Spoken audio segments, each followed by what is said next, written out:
now the naval chief of Pakistan. He recently went near Sir Creek, which is on Pakistan's border. He reached there. Pakistan recorded a video here showing how their military, their navy, is present there and presented this to the world. And Pakistan also demonstrated how they are now using hovercrafts in this region. Let me tell you, keep an eye on Sir Creek. Again, I don't know when a flashpoint might occur here, 6 days later, 6 months later, or a year from now. In this, quite often, you can't really time anything, but the situation is extremely tense. These images that I'm showing you are from the Pakistan border, near Sir Creek. This is the Chief of Naval Staff of Pakistan.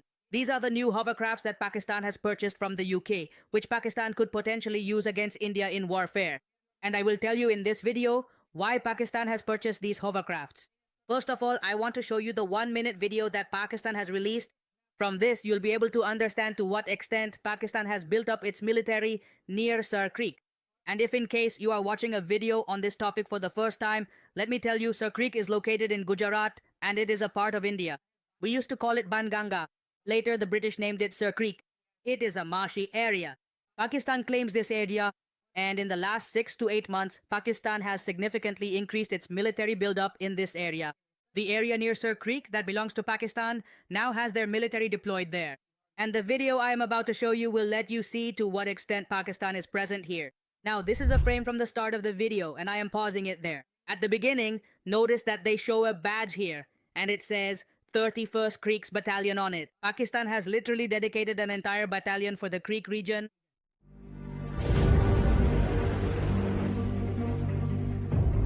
The Pakistan Navy is the vanguard of peace and stability in the Indian Ocean. We are strong believers in collaborative and cooperative maritime security approaches. Now, this is the first time that Pakistan has started saying that they will maintain stability in the Indian Ocean and all that. Whereas I recently told you Prime Minister Modi has said that the country playing the main guardian's role in the Indian Ocean is India. The Indian Navy will maintain stability in the Indian Ocean. Pakistan has also started claiming here that they will play the main role in maintaining stability in the Indian Ocean. And what you just saw here, these are hovercrafts floating on the sea. These are actually UK-based hovercrafts. Their name is Griffin 2400 TD. The Pakistan military has specifically acquired these for the Sir Creek region because this area is very marshy. There are several locations here. In some places, you'll find land, in others there's water, so a hovercraft is perfect for such locations. Now let's watch the next part of the video.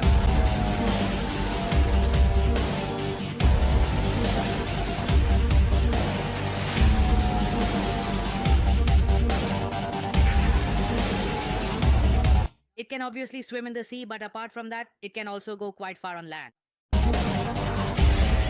Now, the main thing to notice here is this. What we're about to discuss is not just a minor detail, but a central idea that will help you understand everything that follows. Imagine you are reading a map before starting a journey. If you miss the key landmark, you might lose your way. In the same way, if you overlook this main point, the rest of the information may not make as much sense. This idea acts as a foundation, much like the base of a building, supports everything above it. By focusing on this, you will be better prepared to grasp the more complex concepts that come later. So as we move forward, I encourage you to pay close attention to this point. Recognizing its importance now will make your learning experience much clearer and more meaningful. Let's take a moment to really understand why this is so significant before we continue. Pakistan's military, navy, and obviously their army have already built their bunkers here. They have carefully fortified many different places, and they strongly feel that they have complete and unwavering support from the United States. The strategy I can see Pakistan using right now is to lavishly praise Donald Trump. Recently, Donald Trump went to Malaysia. There, the war between Cambodia and Thailand that was going on, the war that Trump stopped, or you could say the war Trump claims to have stopped, Shahbaz Sharif has also praised him for that. Basically, Shahbaz Sharif has clearly understood one thing here. Just keep praising Donald Trump wholeheartedly, that's it. And if tomorrow, with India, they try some misadventure, do something in Sir Creek or elsewhere, the Indian Navy retaliates in response. There's a barrage of BrahMos missiles. The Indian military is launching attacks. Pakistan is hoping that Trump will save them. Trump will say, here comes the 11th war, now I'll stop this war too. This is giving Pakistan a very clear sense that as long as Trump is around, they can indulge in all sorts of adventurism here. If they get stuck somewhere tomorrow, the US will come to their rescue from behind.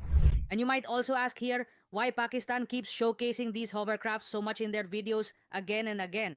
Let me tell you what the reason is. Look, this area of Sir Creek, the word I often use here is marsh. What does marsh mean? Imagine you're walking on normal ground. So that's land, but a marsh area is a mix of wet, soggy ground and land, and in many places it feels almost like you're walking on a sponge or a wet mattress.